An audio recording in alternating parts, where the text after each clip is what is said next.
Have you come across the term fashion per capita? Well, if you haven't, take a look at the latest quarter presentation of one of the most expensive stocks in India in PE terms. It educates you on how the doubling of India's per capita GDP will translate into the tripling of India's fashion per capita. I have yet to come across such terms and analogies from beauty and fashion product companies in other parts of the world. Nevertheless, the fact that the management of Nykaa, FS and e-commerce is extremely bullish on the company's growth prospects is evident from its presentation. The stock of Nykaa has commanded astronomical valuations since listing, despite very poor return ratios. But stock markets seem to be convinced about the wealth creating prospects of the business model. The company calls itself a digitally native consumer technology platform delivering a content led lifestyle retail experience to consumers. So, without the need for incremental capex, the company is unlikely to have inventory and debt heavy balance sheet. We understand that. However, there is no denying that there is limited visibility of long term prospects or revenue streams. Plus, the company has stiff competition. I would certainly not bet on the stock featuring in benchmark indices anytime soon. The reason I make this case against Nykaa is because it is wrong to assume that every platform company will have Amazon-like success. More so, if one were to justify the stock's valuations with its earnings growth, the numbers are far from realistic. So, as much as I believe that AI-enabled platform companies are the future, I don't recommend betting too much on fancy growth metrics. Rather, I find much surer candidates that will find a place in Sensex 2030, even ones that could retain their place in the index with possibly much larger weightage. One such stock is L&T.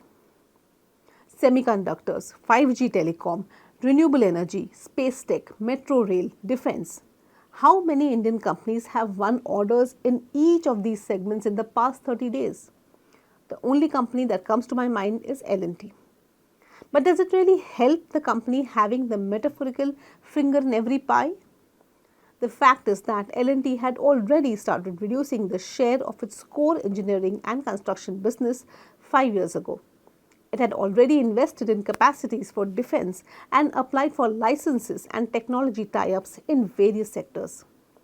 As a result, the company now finds itself well poised to have the first mover advantage in sectors that are witnessing massive regulatory tailwinds. For instance, space tech was a sector no private company could dream of venturing into until a few years back. L&T is now reported to be in talk with Jeff Bezos' owned space exploration firm Blue Origin to become a vendor.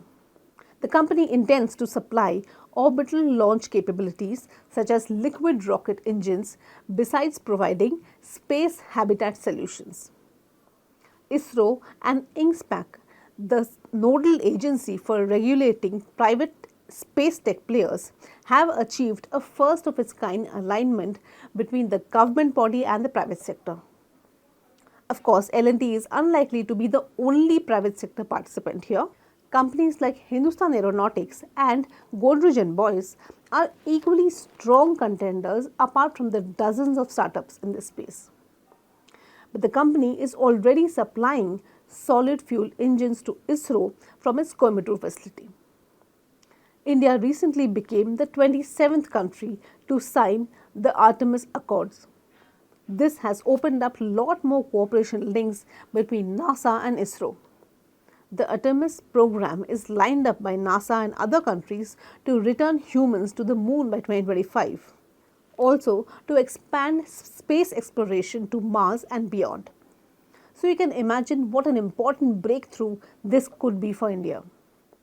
L&T's defense business took the path of digitalization almost a decade before anyone else was even talking of going digital. To add to that, there was a strong technical collaboration. For instance, L&T's partner in the manufacture of the gun systems is Hanwha Land Systems, South Korea's largest defense conglomerate.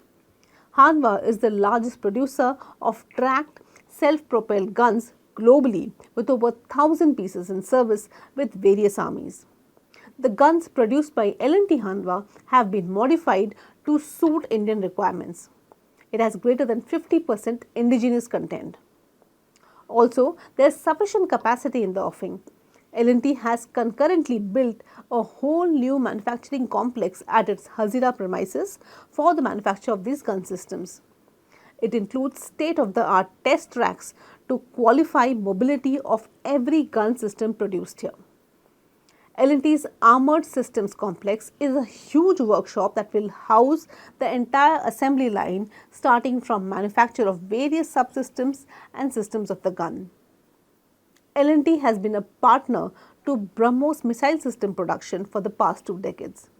It produced missile launchers, fire control systems and related hardware with 90% indigenous content. And not just the Army, the company has been a contributor to the Navy too. L&T has designed and engineered in-house all the 50 platforms delivered till date to the Indian Coast Guard and the Indian Navy. In fact, it has attained the distinction of delivering all the shipbuilding programs awarded by the Ministry of Defence ahead of schedule. Besides this, L&T and DRDO have formed a partnership to create defence systems for the armed forces. Similarly, be it water conservation projects for semiconductor industry or green hydrogen for EV batteries or lignite-based power plants, L&T is the top contender for every such critical project. What also aids L&T is that its subsidiaries like L&T Tech also offer a presence in crucial and diverse technologies. L&T Tech, for instance, has tied up with BSNL to offer the 5G network to corporates. So, it is hard to imagine that by the end of this decade, the company L&T will not find a good degree of success in at least one of these new endeavors.